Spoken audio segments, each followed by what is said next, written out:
This is Pet Life Radio. Let's talk pets. Welcome to the Human-Animal Connection Show, where we believe we can communicate with all animals. Join us as we explore the 33 principles and healing methods of the human-animal connection.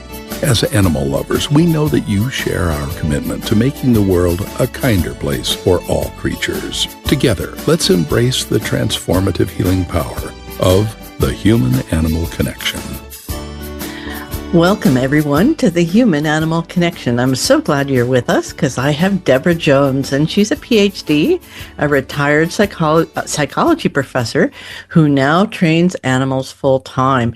And she's got a really interesting program. She's been doing this over 30 years, and she focuses on positive reinforcement methods. But what I'm so excited about is her work on the importance of giving animals choices when we're doing training. So we're going to really focus on that today, because animals have feelings too, right? And we need to consider their feelings and not just impose a training method on them to get some results that we think are important. So that's really great. Well, Deborah, thank you so much for being with us.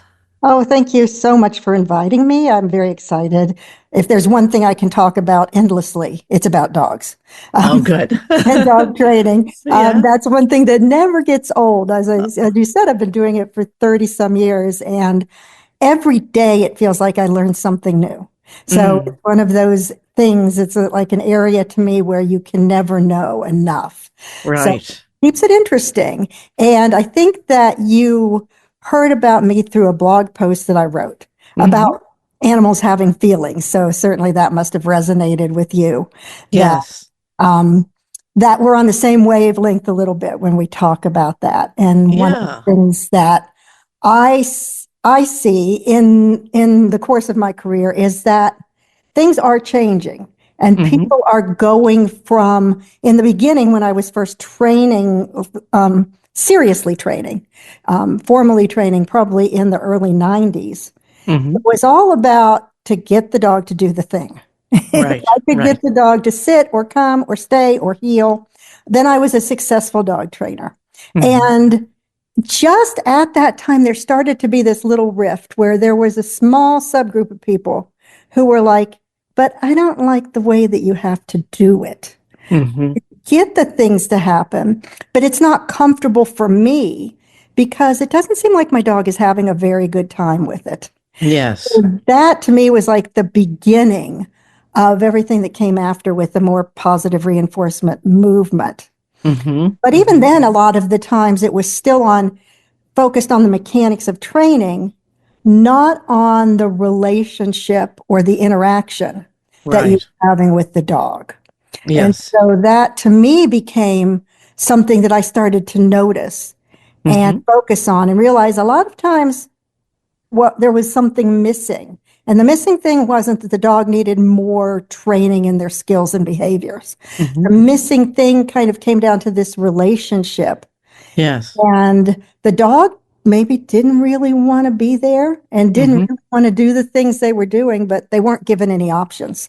So, So choice. Exactly. I mean, if we do that to humans, we call it slavery, right? So, why would we want to do that to our animals that we love so much? And, there's a better way. And the better way is what we're really talking about today, and how we can, notice first if a dog is not enjoying it or has had enough or is just tired or whatever the reason. I guess the first step is just to notice. And then how do you introduce choice? Let's say you have something you want the dog to do, but how do you introduce choice? I think that's a good question, and it's a big question because choice is not always something that's clearly obvious. We have to look at those small clues and those little subtle signs that a dog might be giving us. And so one of the things that I really stress, especially now in my work, is paying such close attention to your dog's body language. They're telling us things all the time. Right. They are trying their hardest to communicate, and they probably think we're pretty dense because we don't get it, but we don't read it right. And even for myself, when I go back and watch training videos, I'm like, how could I have missed that? My dog clearly indicating that they weren't comfortable with something. And I was just going along like, hey, everything's fine. And because we get the idea that because we're using cookies and toys and we're trying to be fun, that the dog will never want to opt out or be stressed. And I don't think that's really true. I think there's a lot more to it. It's a lot more nuanced than just what we're using as reinforcers. So therefore, our dogs always want to work. So knowing the dog, starting to form that relationship with them where you are paying attention so you can tell. Because every dog's different with their body language. Sure. We have the universal things that the dog puts their ears back, or that they move their tail a certain way, or their hackles go up. Those universal things tell me, oh, this dog is not happy to be here. If my dog tries to leave, that's a clear one. I like that one. Yeah. It's like, go ahead. So I always give my dogs the option to leave. They can always leave a training session. I will never try to coax them back into it. And in fact, I will give them cookies when they leave. If they leave, I'm going to give you a cookie scatter on the floor. I'm going to end the session. Because you gave me information. You told me what we were doing was not comfortable for you at that moment. Right, So right. I don't want to punish that. Right. I want them to keep telling me. Yeah, and the next day that same thing may be perfectly comfortable. Who knows what scent was in the room, or what noise, or what emotional dynamic with their person could have made them get into a no mode. No, I don't want to do this. Right. There's so many possibilities that we don't perceive. We don't feel the things that they do. And so I always feel like my dog can always tell me no. And so that's their choice to me. They can always leave a session. But I have to say, I'm surprised when they do, because I work very hard to make sure that they want to be doing what I'm doing. And I work very hard to keep my sessions short, and to use reinforcers thoughtfully and carefully, and to not push them. If I start to see those little signs that they might be getting uncomfortable, that's when I need to stop. Not push them for one more repetition and one more repetition. A friend of mine calls that testing to destruction. If you just keep going, you should stop. Right. You get one more, and that's almost always a bad choice. So letting them stop is, to me, kind of the ultimate choice. And I set up all my sessions so that they're free to leave. They're free to opt out of the session. I will reinforce that. We will take a break, and I will try to determine, what do I need to change for next time? And maybe, as you said, the answer might be nothing. It might be it was just that day. They just weren't feeling it. They weren't feeling great. But often it's something that I can change and I do differently. So I feel like that gives me a lot of power, actually, because if I can change it, then I can make the next session go better. Yes. I can entice my dog into wanting to work with me. If they don't want to be there, it's never going to be good. Right. And sometimes, do you sense when you're doing a training that their person is maybe a little tense or stressed, or has an agenda, and that impacts the dog? Yeah. All the time. All the time. Yeah. It's our emotions are so tied up in it. And especially back in the days when I was showing in competition obedience.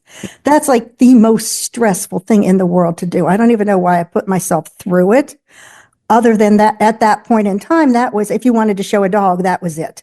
You either did confirmation or you did competition obedience. It was even just before agility was becoming popular in the United States. And so the nerves of that, and it would be, well, why did my dog do it so well in training and I get in the ring and they can't do it? It's like, well, there's a clear reason they can't do it. But people would get very upset with their dogs because they didn't do in the ring in competition what they could do in a training setting. And so I think a lot of that is human nerves. And that dogs feel that, and they feel like something dangerous is happening. Why are you so worried? If I was walking down the street with somebody and all of a sudden they got really nervous and tense and started breathing strangely, and got like stiff in their movements, I would be concerned too. I would be like, what's wrong? There's something going on. Is there a bear somewhere? What's happening here?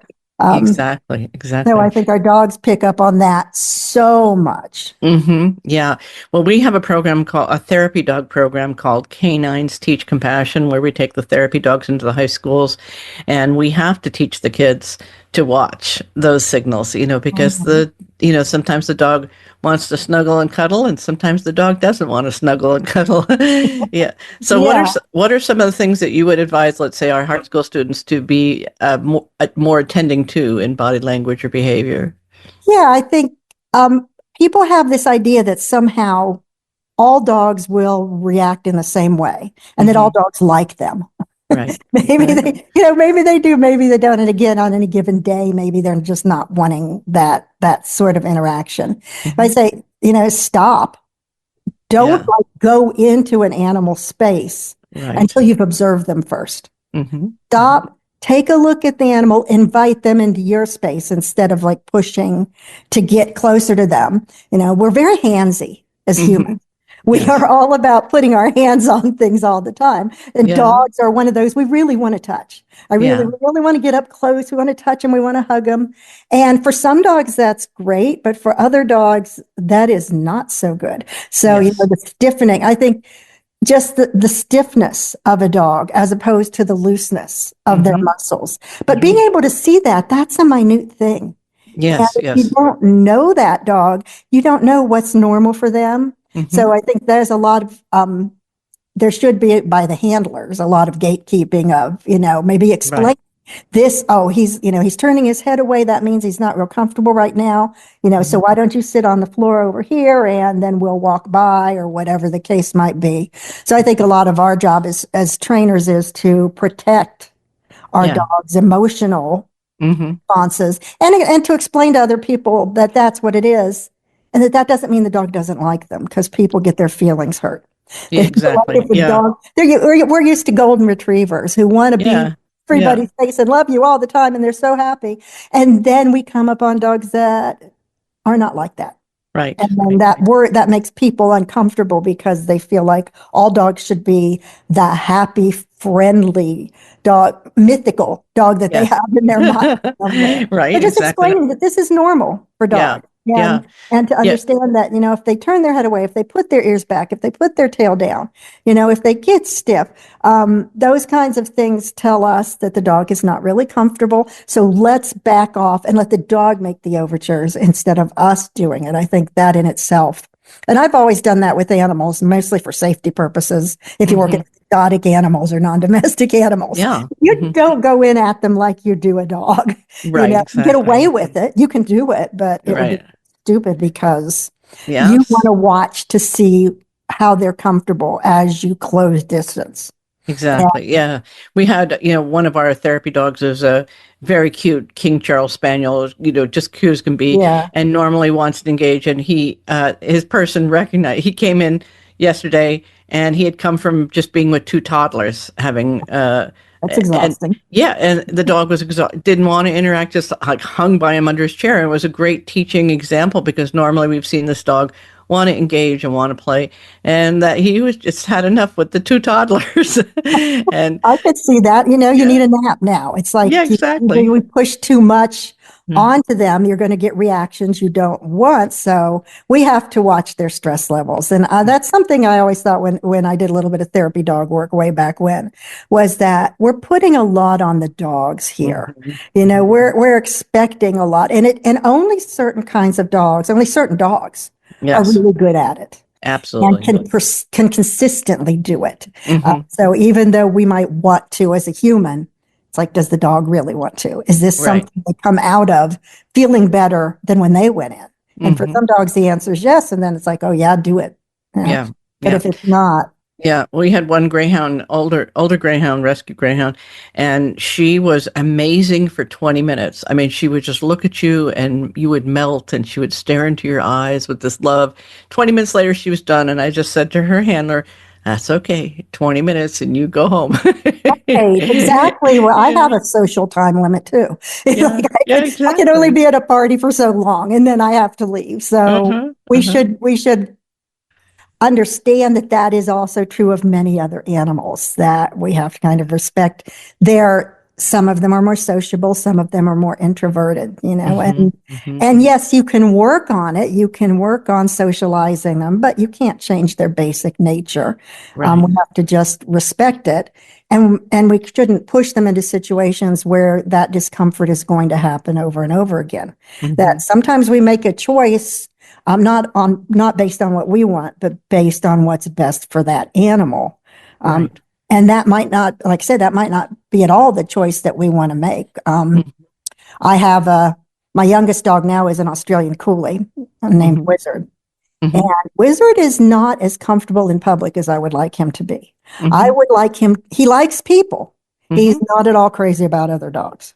Oh, And he gets very nervous out in public if Mm-hmm. there are going to be a lot of other dogs around.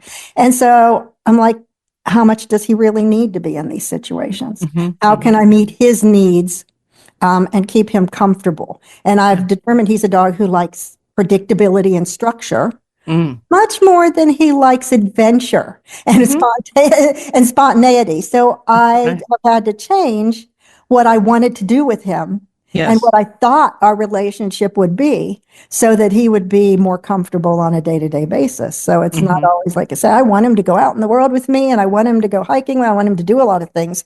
And he's like, no, the sofa's good.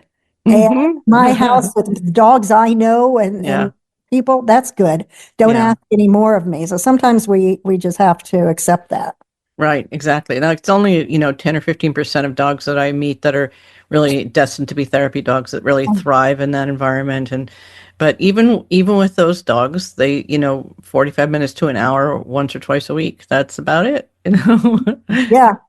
Yeah, we really need to think about and protect that. Yeah, wonderful. Well, we're going to take a short little break. When we come back, I want to hear a story. I know you have a story about Saber and and about how you were able to give choice to Saber. So we'll be back in just a moment.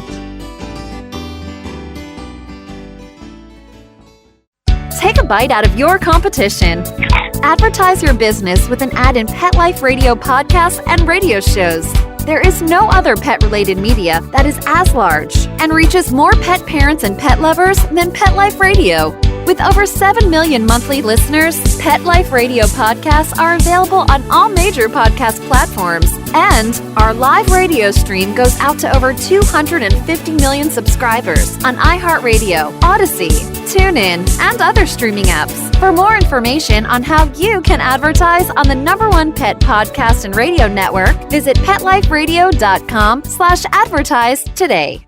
Hey friends, if you like what you're hearing and want to learn more, check out Dr. Joseph's book, The Human-Animal Connection, Deepening Relationships with Animals and Ourselves.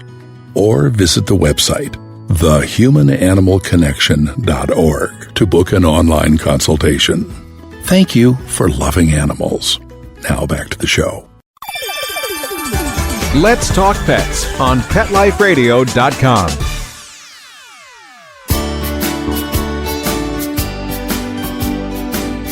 Welcome back to the Human-Animal Connection. I'm Jeannie Joseph, the Executive Director of the Human-Animal Connection, and I'm speaking with Deborah Jones, and she is a PhD and a full-time animal trainer working with positive choices, helping dogs make choices and be considerate of the feelings that they have. So tell us a story about Saber.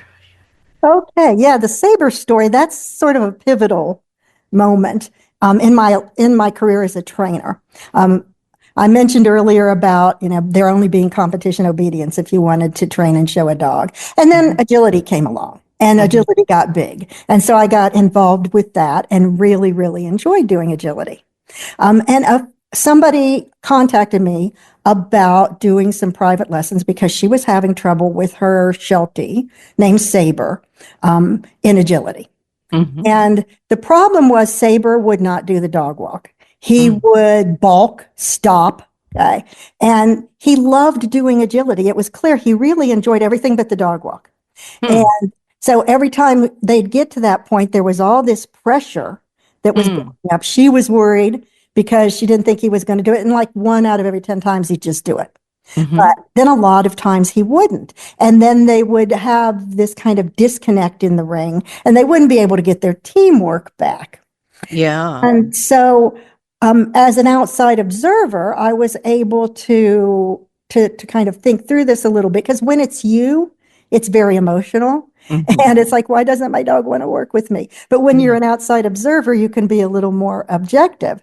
And I said, the thing with Saber was that pressure was so much at that moment that he just folded. He couldn't do it.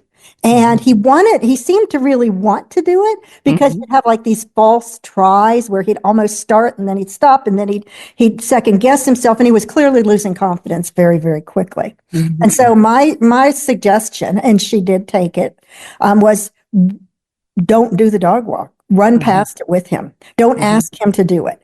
And of course, this meant a lot of entry fees were lost, because you don't do the dog walk, you can't qualify. And so that's a little bit of a problem. But it was just like there was so much pressure there. And he felt like he had no choice, yet he couldn't do it. And it was sort of poisoning everything else in their training relationship. It was getting worse instead of better. So she did that. And people were like, why are you doing that? They questioned her. They would question me. And I just had faith. I kept saying, if we give him options, he's going to gain his confidence back, and things are going to get better. And they did. So eventually, all of a sudden, they run by, instead of running by the dog walk with her, he took it. Okay. And he's like, cool. He was like, what? And then it was just like, by taking off that pressure to perform, he actually was like, well, I can do this. No big deal. But the more she pushed at it and the harder she tried, the worse it got. And so that to me was like, giving him the choice made all the difference. Yes. And every trainer thought that this will never work. She's wasting her money. She shouldn't even be listening to what I'm telling her, because clearly this is very bad advice. But it worked out. And it actually kind of started me down this little bit of a different path in training, because I could see, and not only that, but like Saber's confidence grew. He was one of the fastest dogs out there, and it was kind of amazing. And the only thing holding him back was he wouldn't do the dog walk. And once he was like, oh, nothing, piece of cake, got this, then he was an amazing agility dog after that. That's fantastic. Yeah. I mean, it's such a fundamental respect for the dog's emotions. It's like, you're not wrong for having this feeling. You don't want to do the dog walk. You're okay. It's like almost like you imagine running up to the edge of a pool or the edge of a cliff to jump into a body of water, and you just go, oh no. I can't do that. But if somebody keeps going, go, do it, you can do it. And the more they try, the more you resist. Yes. And the more worried you get. But if they say, okay, we'll just run up to the edge and stop, and we'll just run up. And then one day you just go, you know what? Got it. And then once you do it, you go, I knew I could do that. And so I think it's nice to be able to give them those kinds of choices when we can do that. That's awesome. Yeah. It's such a beautiful new way, not new to us, but new for, the old way of thinking. Oh yeah. That we can, that their response is valid. If it's a no, it's good.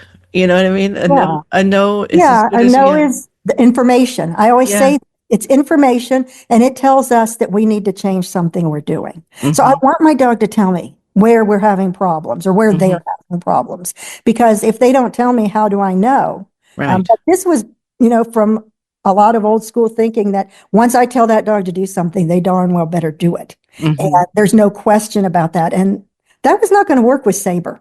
He was like, he just couldn't do it. And pushing him didn't make it better. So sometimes letting go and giving them plenty of choice. That's the thing. I think that, and then they go, I can do. That's great. Wonderful. And what about Star? Tell us the story of Star. Star, my baby. Star was my border collie. I just lost her not quite a year ago. So I'm still missing her a lot. Yeah. Star was probably the smartest dog I've ever had, seen, known, trained. She's brilliant. She's kind of scary smart. And when she was about a year old, she had a bad visit at a vet. And that was it for her. She's like, nope, nobody's ever touched me again. And in fact, you can touch me, but only in certain places. And I'm like, wait a minute, this is a problem. Yeah. It's going to be a big issue. She was truly traumatized. And she didn't want people restraining her in particular Mm-hmm. and holding her in particular ways, and touching her legs and feet was a complete no.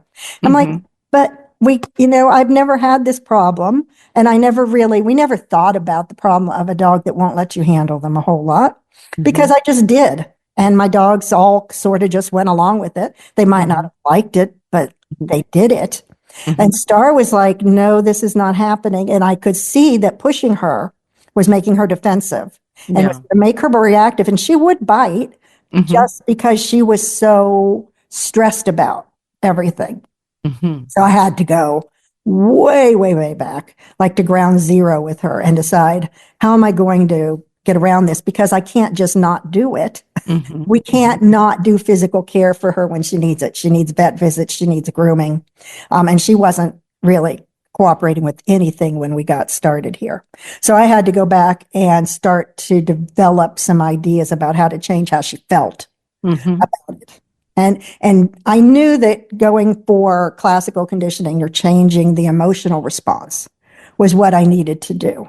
And so I had a lot of work that I did there over many, many years. And even up until the end, where she was much better, but I still had to maintain all of this time. So I started working and trying to figure out different techniques and different approaches to get her comfortable with being physically handled and touched. Because I knew that it was going to have to happen. Yeah. And in fact, at one point she ate a corn cob, and we had 2 surgeries and all. And she was at emergency vets overnight. And I was so thankful I had done all this work. This was when she was 10 years old. And the problem started when she was a year. So I was thankful I had done all that work all those years, because it made it better. It was, it's like bad things are happening. At least the stress of other people handling her isn't adding on to that at this point in time. It was bad enough, and she was sick enough already. So the point of the Star story to me is that she actually started me down a totally different path with training into the idea of cooperative care, of how can I get my dog to cooperate with what I want to do, even when that's uncomfortable for them, or it's concerning or stressful for them. So how can I make it all better, or at least tolerable? And sometimes tolerance is the best we can hope for on some things. It's like I tolerate the dentist. So I don't really enjoy it, but I cooperate. I do what they tell me. And so I want the same things for my dogs. And when I started working in this area and talking about it, all of a sudden I've got all sorts of people who, well, I can't put drops in my dog's ear, or I can't do my dog's nails. That's the big one. I can't do my nails. Or, my dog needs this medication and they won't take it. And it's sort of just then ballooned into this whole area that I started to work on. It's like, how can we get our dogs comfortable with all these things? And so then I went down that path because of Star. And I'm still very, very deep into that area of work now. And it's something to me that it really can improve their lives. Yes. And I give them choice. I mentioned, they can always leave a session. They can always leave a session when I'm working on this in cooperative care. And that tells me right away, if my dog has to leave, I'm pushing too hard. I need to back off. I need to make things easier, shorter sessions, more fun, better reinforced, whatever it takes. I need to do something differently. Or I need to just I need to back up the whole process. Like, instead of touching a dog's leg, I need to just hold up my hand and work with that. So I started kind of developing a lot of techniques for how I would go about installing kind of the fundamentals of cooperative care. And I've worked through a whole program of that now, which has probably taken me, when I think about it, 10 years altogether to really put together a comprehensive program of how I do that. And as much as possible, the dog gets choice at every step of the way. That kind of, I think, leads us into what happens when choice isn't possible question. And that's a big one, because almost everybody asks me that. Well, now my dog has to go to the vet, or they have to have surgery, or they have stitches, or, I have to wrap something, or they have to take this medication today. Sometimes we do not have options. And so for me, I want it to be clear to the dog if it's a non-optional event. Mm-hmm. I'm not going to ask your permission. I'm not going to ask for consent. I'm not going to pretend you have a choice. There will be times when we have to restrain you and do something to you. Yes. But at the same time as I'm doing everything else, I'm working on handling and restraint. And I'm working on teaching my dog the basic concept that people do all kinds of weird stuff to your body. And it's okay. Yeah. It's like they're just weird. It's strange. Yeah. Why are you sticking your finger in my mouth? I don't know. But hey, there's a cookie afterwards. Or why are you putting something in my eye, which is very unpleasant? Oh, I don't know. But okay, they do it. And then I get a bunch of cookies and we're all okay. And we move on with life. Right. So I'm teaching them that these things are all okay. But sometimes they're not ready and we still have to do it. Yes. So when that's the case, when there is no choice, I don't pretend there is. Okay. They don't, it's a whole different situation. I don't work in my usual training area. I don't give them the option of leaving. And I actually don't even use cookies when something is going to be possibly unpleasant. And I'm just going to do it anyway, because that can poison the cookies. And now they become suspicious because the cookies are connected with the event that was unpleasant. So those are situations in real life that happen, and we have to learn to work around them. Just like we don't always have choices of the things that we do. Yes. But that's not an excuse for not training.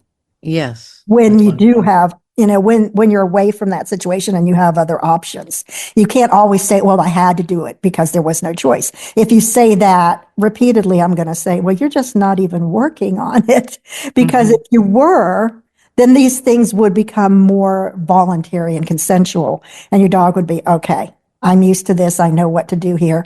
You're going to put eye drops in or ear drops in, let's say. You're going to clean my ears. I'm going to put my head on a pillow in your lap. Dog's going to hold their head there. I'm going to do the thing to the ears, and then we get our reinforcer and we're done. But I need to work on that away from the time when my dog has an ear infection. I can't work on it when it's, there's pain involved and there's stress involved. That's not the time they're going to learn anything I want. They're only going to learn things I don't want in those cases. Right. So I try to clarify for them that this is almost always you get an option, but when you don't, you don't. We try to be neutral. We try to get it done as fast as we can, but this has to happen. And that happens at the vet. That happens at the emergency vet, whether we want it to or not. I've had enough animals with emergencies to know somebody grabs you and carries you in the back. I want my animal thinking, look, just one of those things. It happens.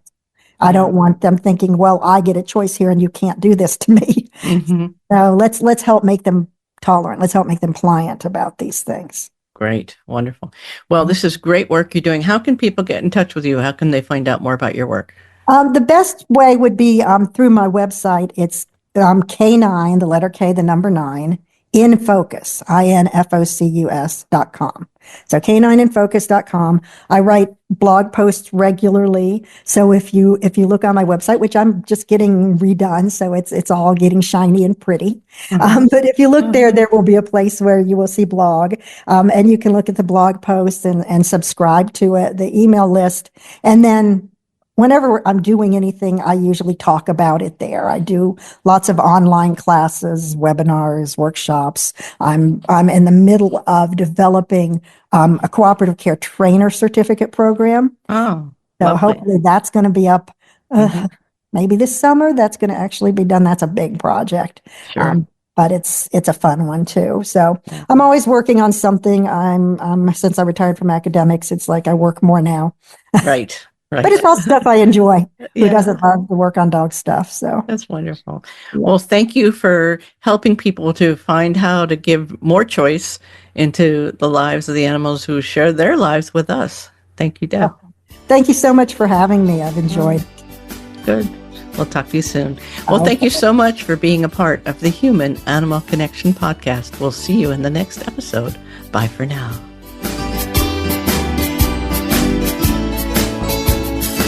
Thank you for tuning into the Human Animal Connection Show. Please visit our website, thehumananimalconnection.org. There you can sign up for our free email newsletter, book a consultation, or check out our blogs and resources. Our best-selling book, The Human Animal Connection, is available on Amazon, and your donation of any amount keeps our nonprofit organization providing life-changing services. Let's Talk Pets, every week on demand, only on PetLifeRadio.com.